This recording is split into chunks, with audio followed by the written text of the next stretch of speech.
So let's do this opening chant together.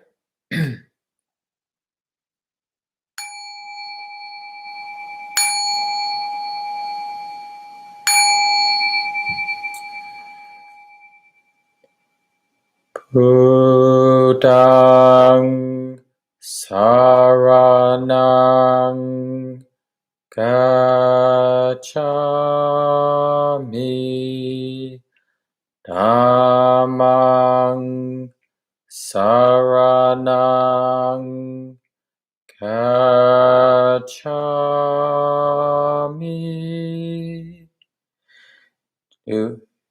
Sangham saranam gacchami, Dutiyampi Buddham saranam gacchami,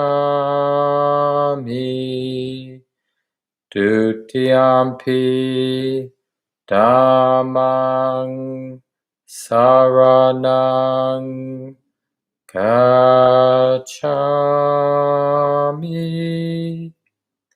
Dutiyampi Sangham saranam gacchami,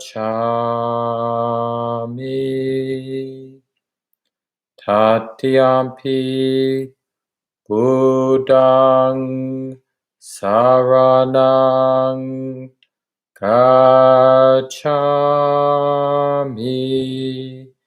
Tatiyampi Dhammam saranam gacchami, Tatiyampi Sangham saranam gacchami.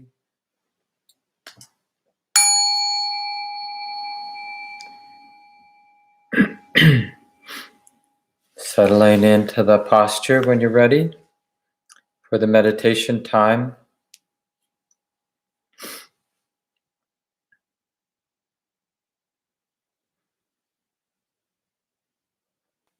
And as best you can, notice the rightness, the wholesomeness of coming more fully into the experience of this sitting body, this breathing body, and the very simple recognition that I care about this life, this body. I care enough right now to be close, to include, and to be willing to feel whatever's here to feel. And even more, I care enough to naturally wish well for this life, this body, this natural movement of love, of compassion.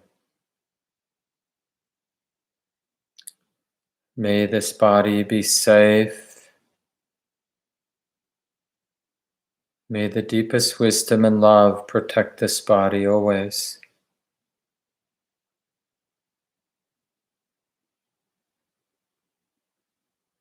And may this body navigate the twists and turns of life with ease,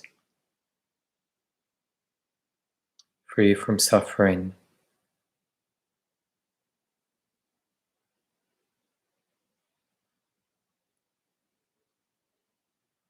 And in a very simple, natural way, allowing this body, this bodily experience to be touched by this generous spirit of love, attitude of love,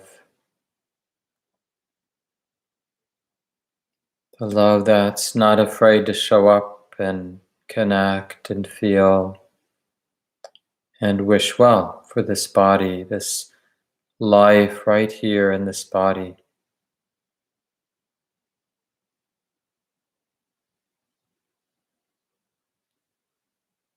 As if there's this warm and tender smile radiating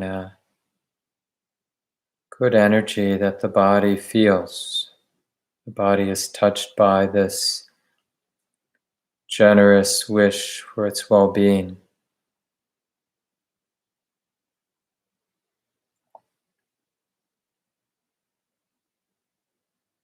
So just keep this care for the body in mind, this love, this compassion for the tender, fragile body that's doing the best it can as it navigates this life, lives this life.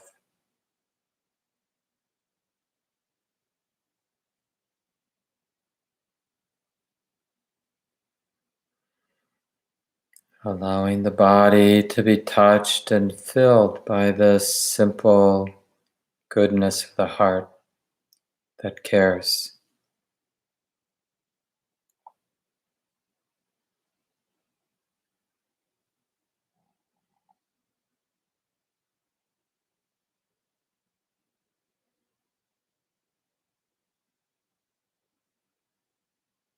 And I care about this tender heart that is constantly touched by all the joys and all the difficulties, all the sorrows of life. This sensitive heart that in a very real sense is vulnerable, exposed to everything that comes and goes. And I care about this tender and sensitive heart, this vulnerable heart.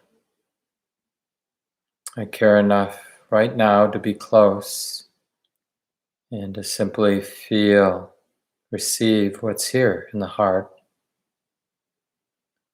to practice being unafraid, to be present with the heart.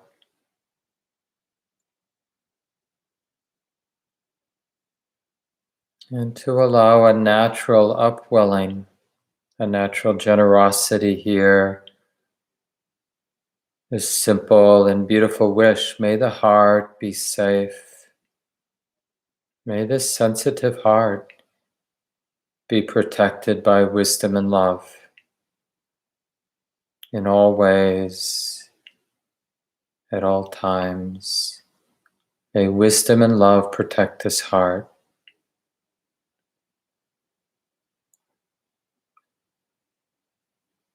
And may this heart be peaceful and at ease, especially as it navigates the difficult, challenging moments in life, the inevitable difficulties that come with living. May this heart find ease as it navigates life.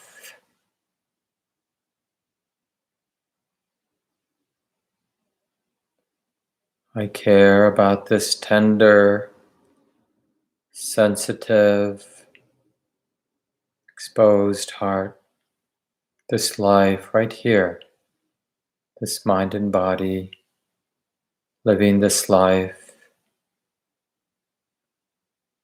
May wisdom and love protect me always.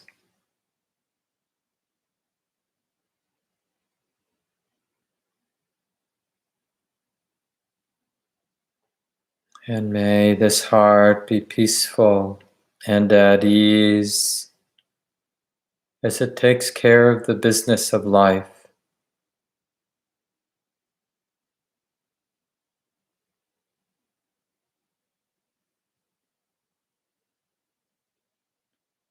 So simply relating to this life in a tender way, with compassion.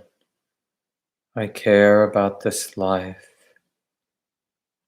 and sense it as a beautiful and healing glow of goodness, tenderness, spreading through the body, spreading through the heart, and filling the entire space of this life right here. Actually feeling touched by this self-love, this self-compassion, filled, and just contemplate, keep this love, compassion in mind. Sense how it naturally fills the space of the heart, the body, the mind, until everything is touched by its goodness. And if you need this support, you could repeat a phrase or even something very simple. I care about this life.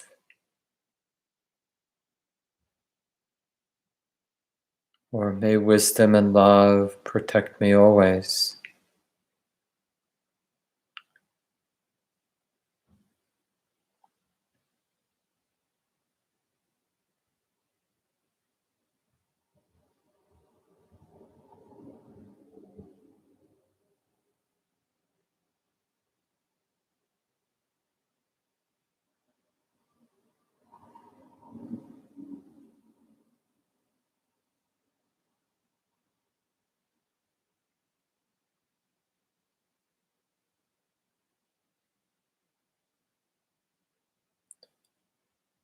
Connect with the truth.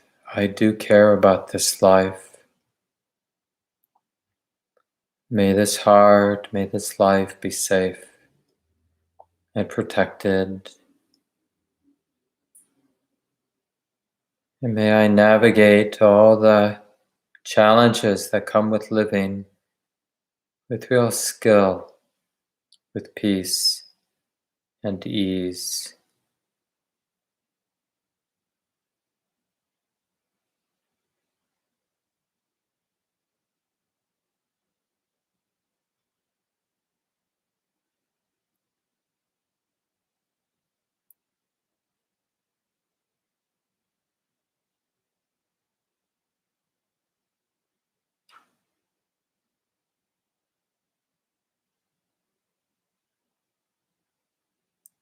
And creatively finding ways to keep this self-compassion, this glow or radiance of love in mind, to not forget it.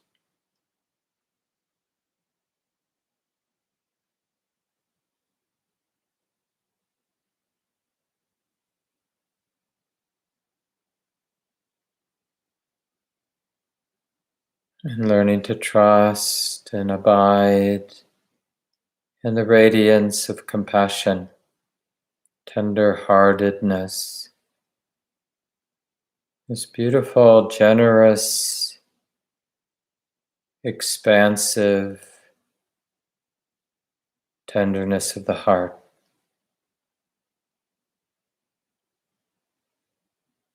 Like a beautiful, warm light shining out in all directions, including all those we know that have a life and difficulties that naturally come with living this kind of suffering or that kind of difficulty. I care about you.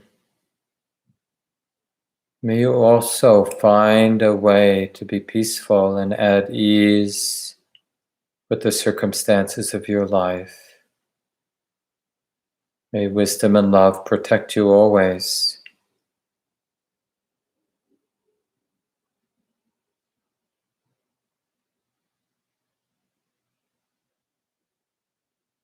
So directly sense the expansive, beautiful quality of this compassion, this tenderness. Everybody belongs in the radiance of this goodness. Nobody needs to be excluded.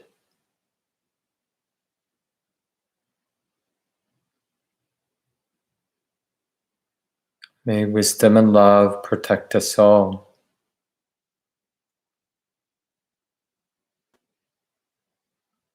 May we all find our way with ease and peace and skill.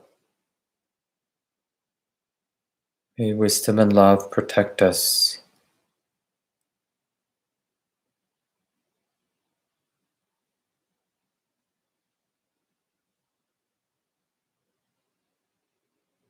And use your confidence in the goodness of this heart, the reality of compassion, tenderheartedness. And learn just to abide in that goodness, to be that goodness. And let it continue, let it expand. Allow it to reveal its boundless, expansive quality. And just trust that. Radiance of love, radiance of compassion. So we're going to continue for a while in silence.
Practice is to learn how to keep this goodness of the heart in mind, to not forget it.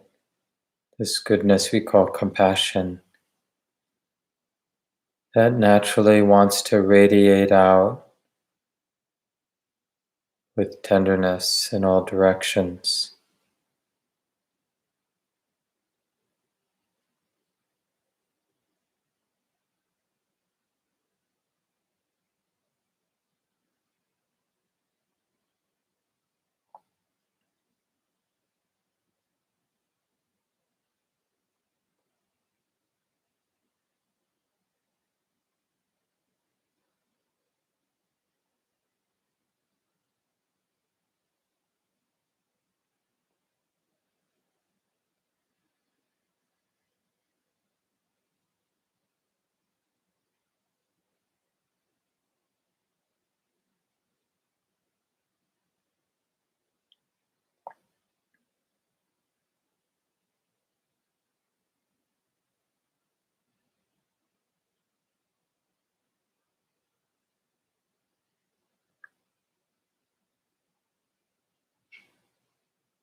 Notice in particular the inclusive and expansive, expansive or boundless quality of compassion.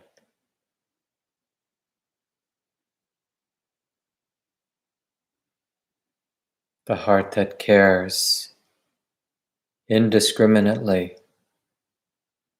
It cares about the truth of suffering, cares about the uncertainty and the vulnerability of this body, of this heart, of all beings.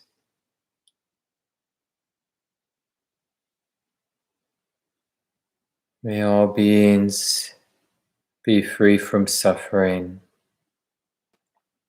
and free from the roots, the causes of suffering. So we're attuning with that beautiful wish.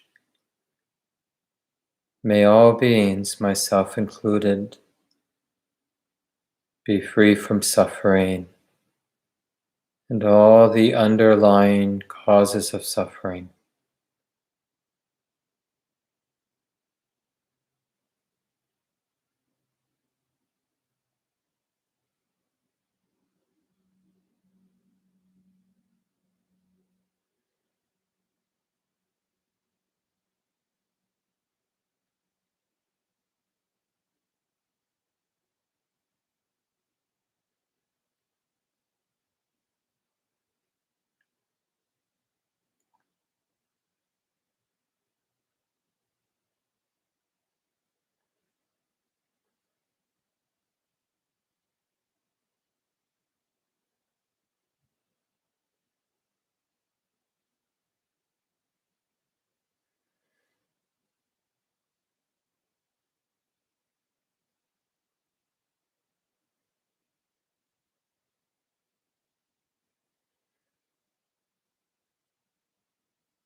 A real confidence that this heart can abide and smile with this simple and beautiful love.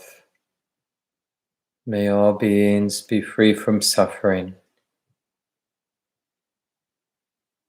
Now we know that beings are suffering, but the wish that beings be free from suffering, that wish is beautiful.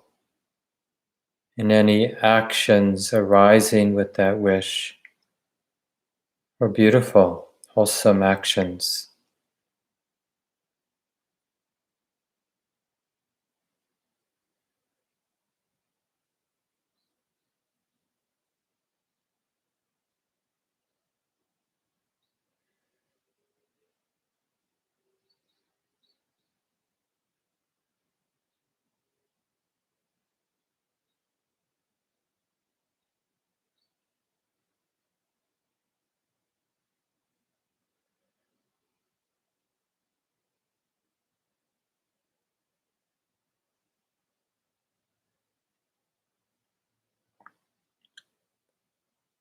So we've taken some time to align this heart with the reality of compassion.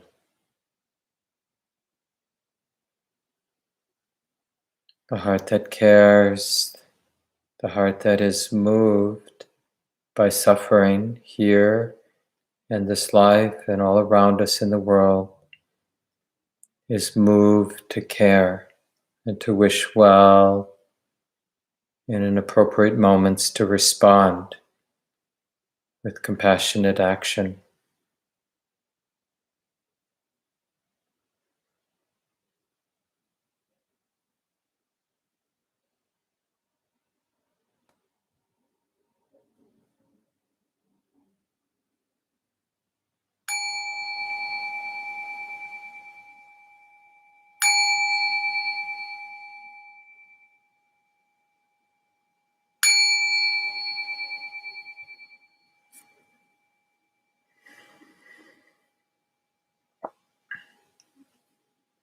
So take a little time and adjust the body so you're comfortable. Release any tension that you might have.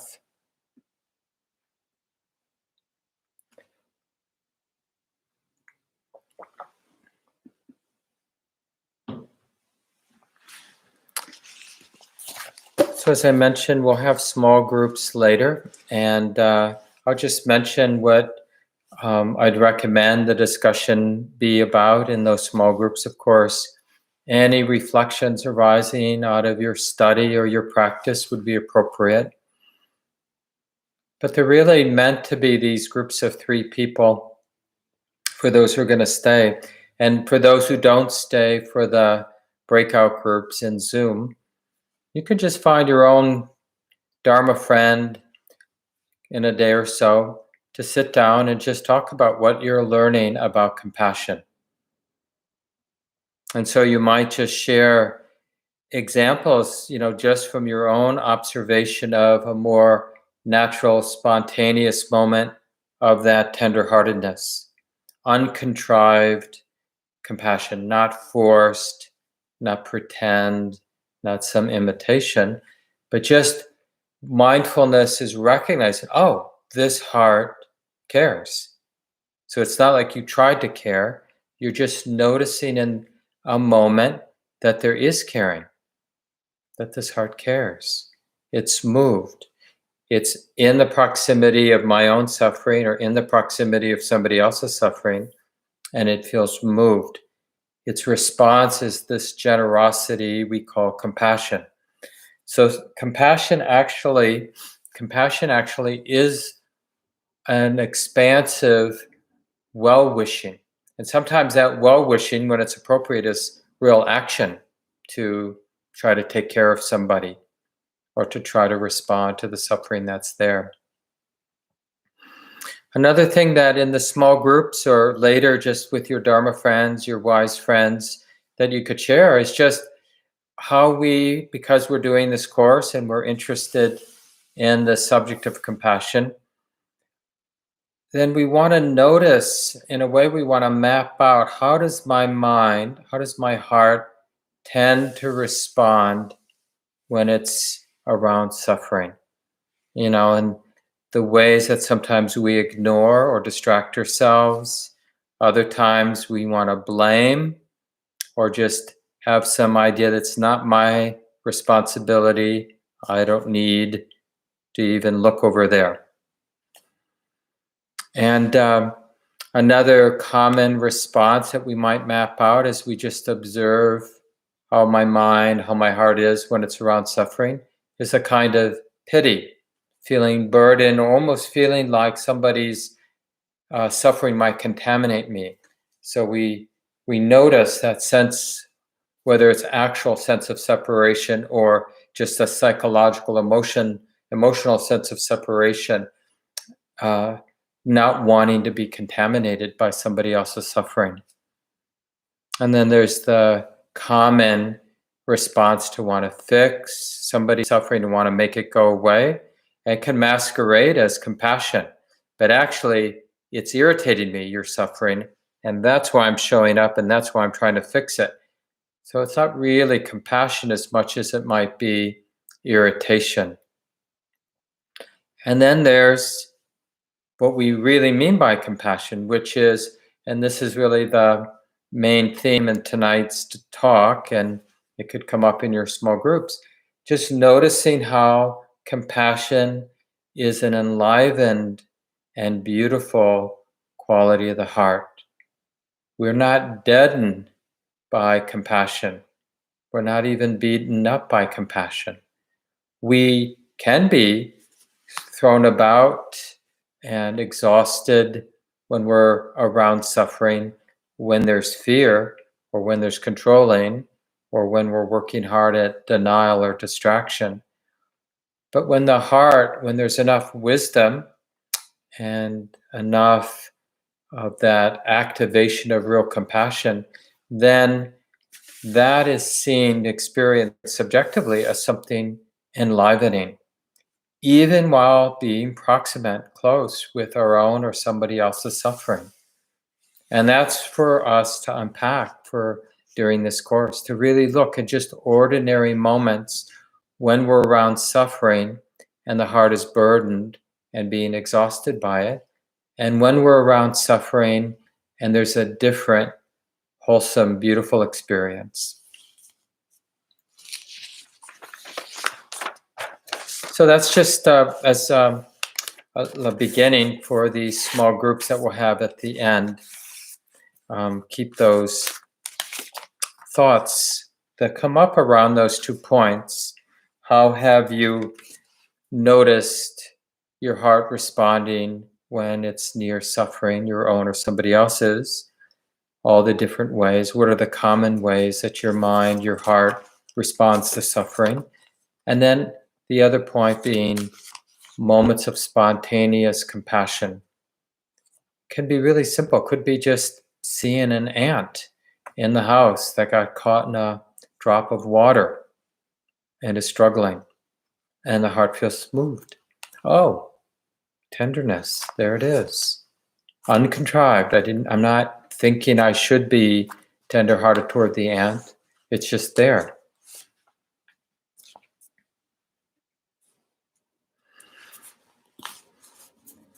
There's something that, we have to learn through our own investigation, the difference between the sort of empathetic, because, the way our being a social creature, we can really empathize with another. And so, the way I'm using empathy now, it's almost like sympathetically vibrating with the other, where we sense that they're suffering and how we're vulnerable to that suffering. And there's a way of aligning with their suffering. So then this heart right here, feels, in a sense, traumatized or burdened, overwhelmed by the other person's suffering. That empathetic experience, right? Like when we're watching a horror film and something bad is happening to one of the characters in the film, we can have an empathetic experience where we feel frightened, we feel hurt by what we see in the film. because of that empathetic aspect of the mind, where the mind aligns with characters. So that can sound, or even at times look like compassion, but it's not really what we mean by compassion. Compassion is really this wish for safety, this wish for protection, this wish for well-being. So we notice our suffering, or we notice the suffering of another, and we're not empathetic in the sense of, now I'm suffering because you're suffering, because how does that contribute to anybody's well-being? When we're feeling deeply burdened because somebody else is really suffering, then now the world has two people that are really hurting. So we're not really helping the other person when we're in that empathetic state and really having to deal with our own disturbance because of that other person's suffering. We don't help. Just like if we're relating to our own pain in that way, it just gets amplified. And we're not really able to help ourselves or help anybody. We're not living in a way that's alleviating suffering. So compassion actually is best understood as recognizing that wish to alleviate suffering. Because I see suffering, because I sense it here and there, of course, out of that clear recognition is this powerful, wholesome, dynamic intention to take care of, to wish well for, to respond in a positive, helpful way, because I care. When we feel burdened by suffering, we begin to feel paralyzed, or we respond in an impatient, aggressive way because we don't know how to, we lose our stability.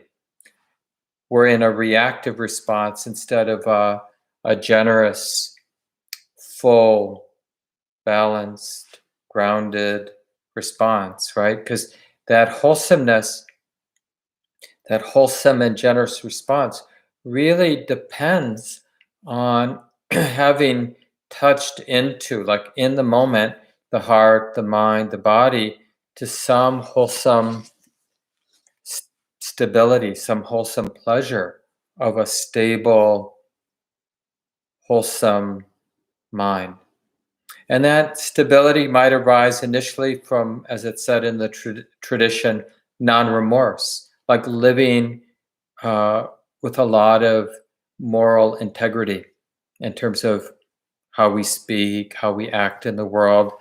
And we feel appropriately really good. What we might say in Western language, like we have self-esteem because we've made, as best we can, good choices. We've really have internalized a sense of fairness and justice, interested in sharing and kind of the benefit of the greater, the greater good.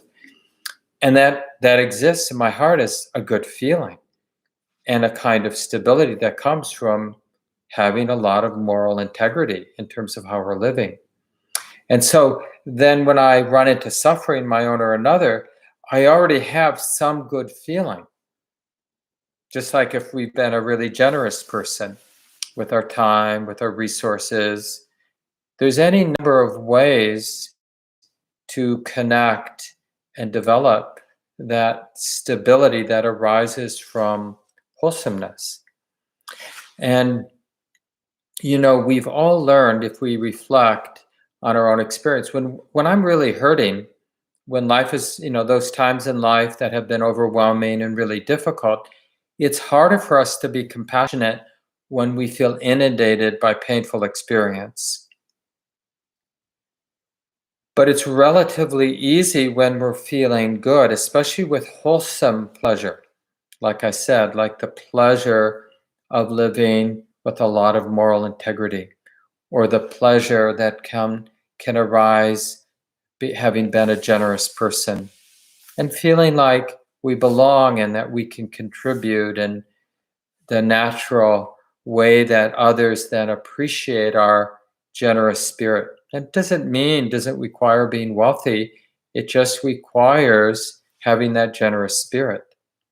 So sila, the Pali word for moral integrity, that deep, resounding commitment to not harming, and dana, that word D-A-N-A, this sort of understanding the beauty and goodness and stability that comes not from stinginess, but from the opposite of stinginess.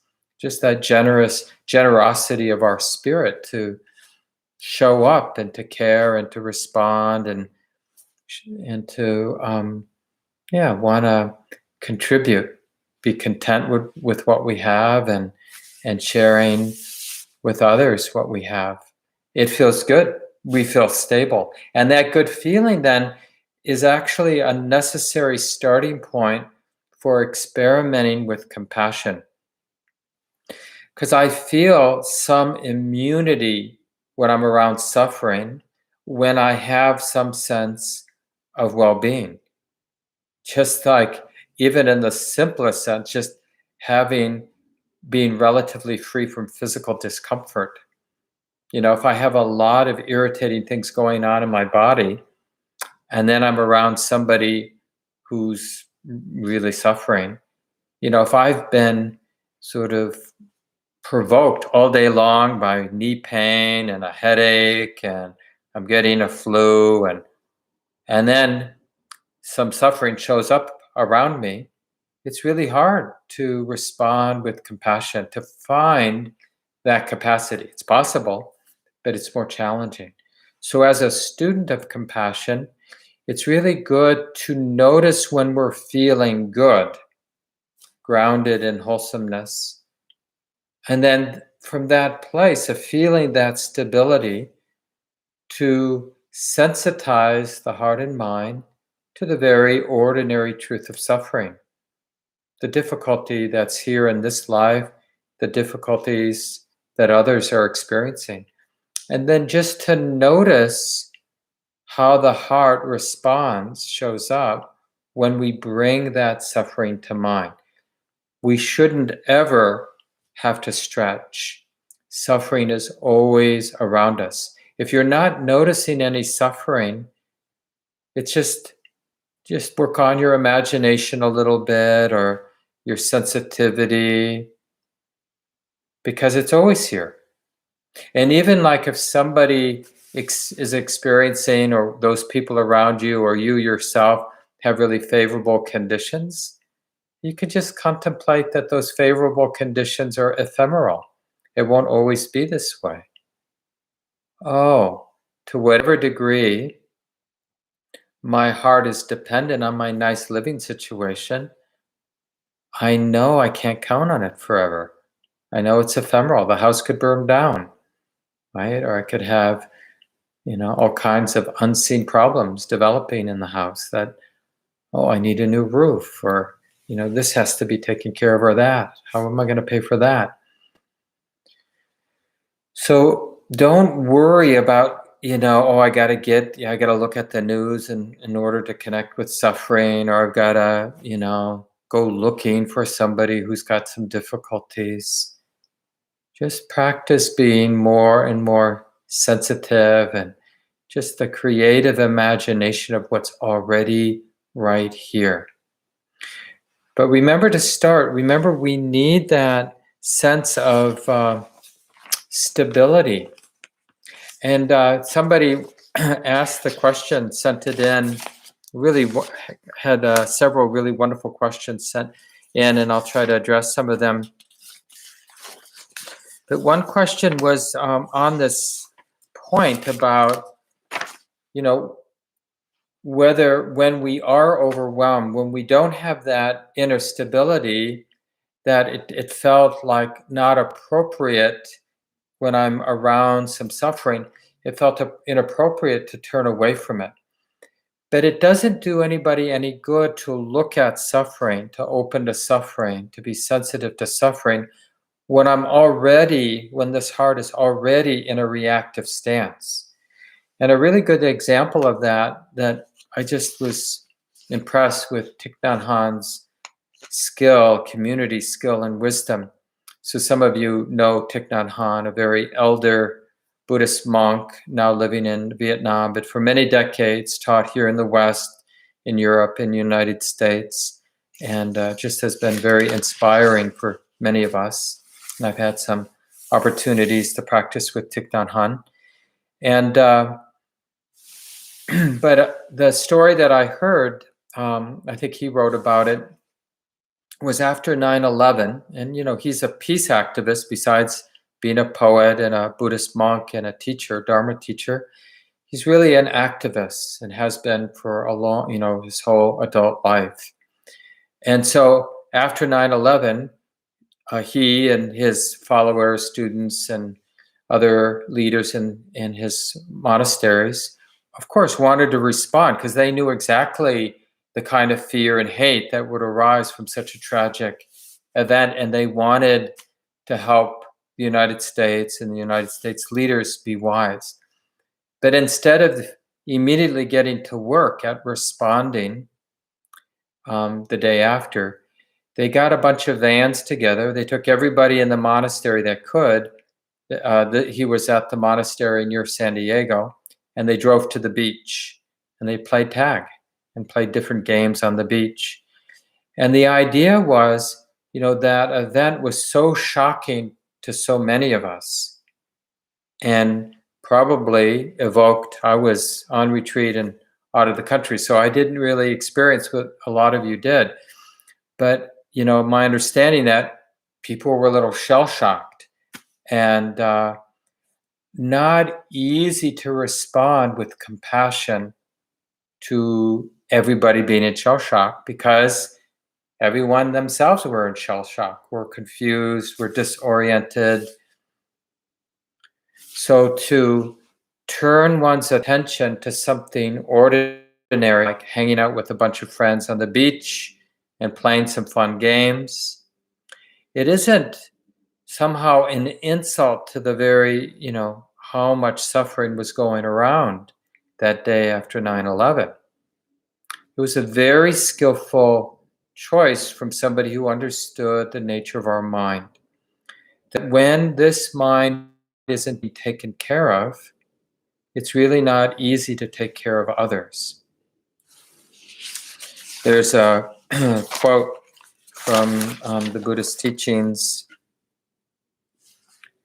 one should not give up one's own welfare, even for the sake of much welfare to others. And this is such a potent teaching that we shouldn't imagine that, in terms of cultivating compassion, learning to be a more compassionate person, that we're going to always be hitting this fork in the road. Oh, I could take care of myself, or I could take care of another, but I can't do both. And one thing to really challenge that, so to ask, how can, if I'm going to show up and respond to the suffering that I see around me, how can that showing up be for my own good and the good of others? Or if I'm going to turn away from somebody's suffering, I see it, I sense it, I don't have the capacity to respond, to show up skillfully, so I'm going to take care of my business so I can be ready to show up as soon as possible. Whether that's going to the beach and hanging out with some friends, or whatever we might need to do. But can we imagine, if what we're doing in a given moment, and this might be poignant for those of you who have been at home with children for a long time these past couple months, or frontline medical people stressed out with the difficulties, or wherever your job might take you where there is some exposure, right? So then the question is, if I'm losing my capacity to actually be here in a way that's generous and real and grounded and healing for me and possibly helpful for others, then what can I pay attention to? How might I be able to redirect my attention to some other aspect in the present moment so that this heart and mind could be refreshed and healed and eventually get to the place where I can attune, show up to the suffering and respond in a generous way. And that's really the art of living. And it's not a negative act to turn away from suffering. You'll catch, and this is like a good thing to catch, and you could even bring this up in the small groups tonight, catching those moments where we keep turning to the suffering of another in a way that's doing harm to ourselves, possibly even harm. On the surface, it may look like we're taking care of them. But we don't really know whether, if we're causing ourselves harm, if we can't really respond in a generous way, in an expansive, generous way, then it might not actually be serving that person. I mean, it's hard to know, of course, theoretically. But what we can see directly, if we pay attention, is I need to take care of myself. I'm not capable of continuing this. What can I do to take care of myself?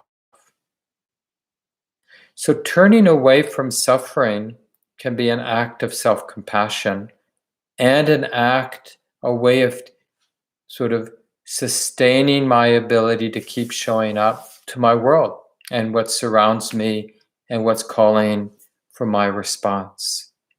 In the same way, I mean, it's so natural, in the same way that a parent or one of the frontline medical folks, they need to go home and get a good night's sleep. And they need to laugh every once in a while, right? And any number of other things so that they can show up the next day and put in their long shift, whether they're a bus driver or a nurse or whatever the challenging circumstance that requires a lot of compassion, a lot of willingness to serve and to show up for others.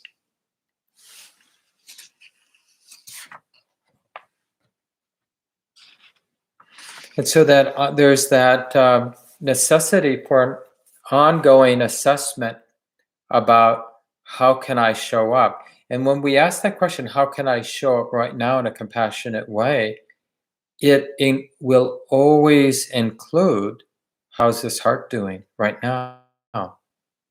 And this heart, the health and balance of this heart is always going to be proximate. So it's never something that we just throw out or forget.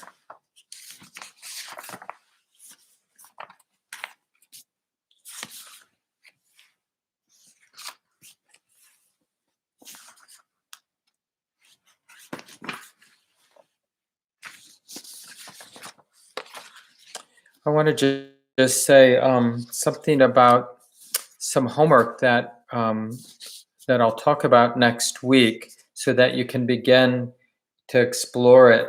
And in particular, this will arise in your meditation times.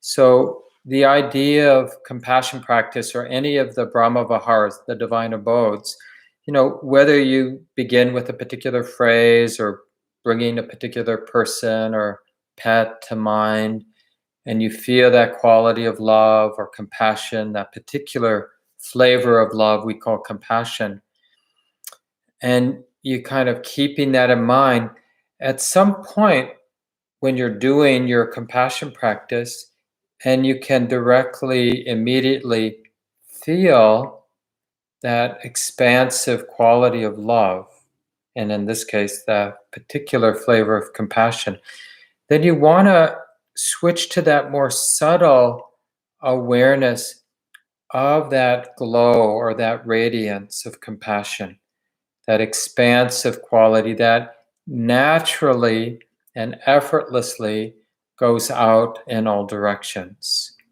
As we chant every morning at the center, at the beginning of our morning sit, I will abide. This is a slightly different translation.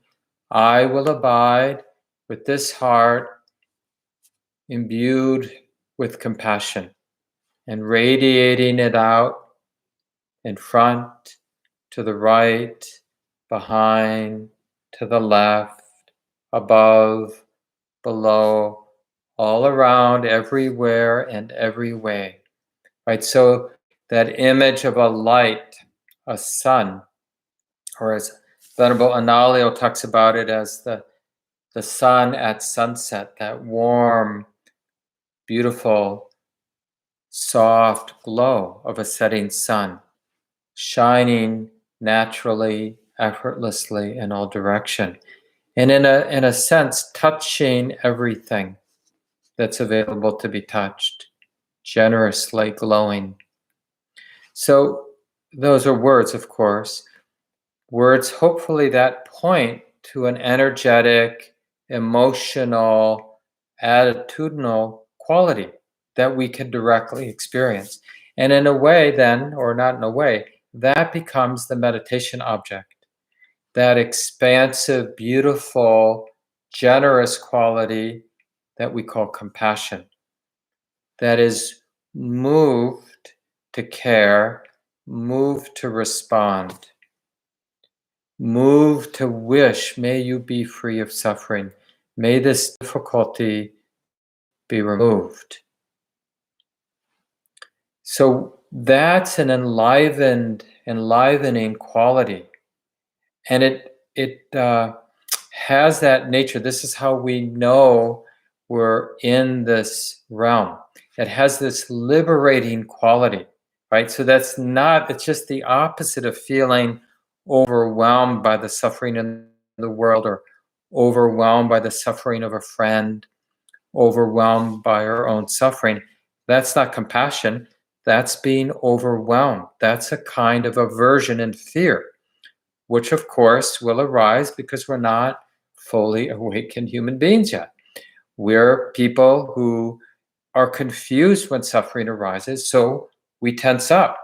And when we tense up, then we set in motion these ancient habits of feeling afflicted and overwhelmed and burdened and ultimately deadened by the suffering here and around us. And compassion, this is why compassion has such the flavor, real compassion has the flavor of liberation. In the Buddhist tradition, compassion, as well as all the other loving qualities of love, they're considered temporary liberations of the heart. Right? Because when the mind takes that up as a theme, that generous wish, may you be free from suffering, even without the words, of course, right? When the mind is really attuned to that beautiful, expansive wish, you don't need the words. You're abiding in that goodness of that wish. Then that mind is temporarily free of the torments and afflictive qualities that, in subtle or not so subtle ways, are really beating us up and causing us to be less than skillful in how we respond and take care of others.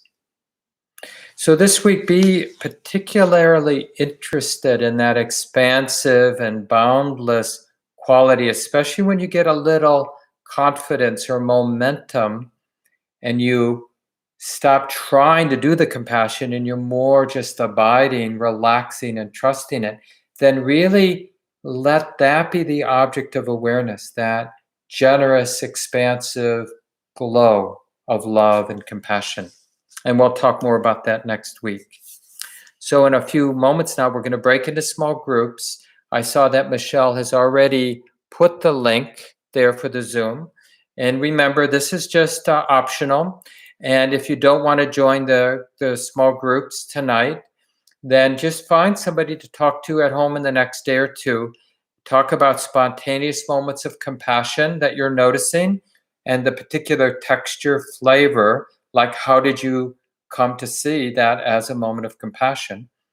And then also you could talk about how you've mapped out what your mind does when you're close to suffering, both skillful things it does and unskillful. And to talk about that in a non-judgmental way, right? Because we're all in the same boat. We've got all kinds of not so useful habits in terms of how our heart relates to suffering.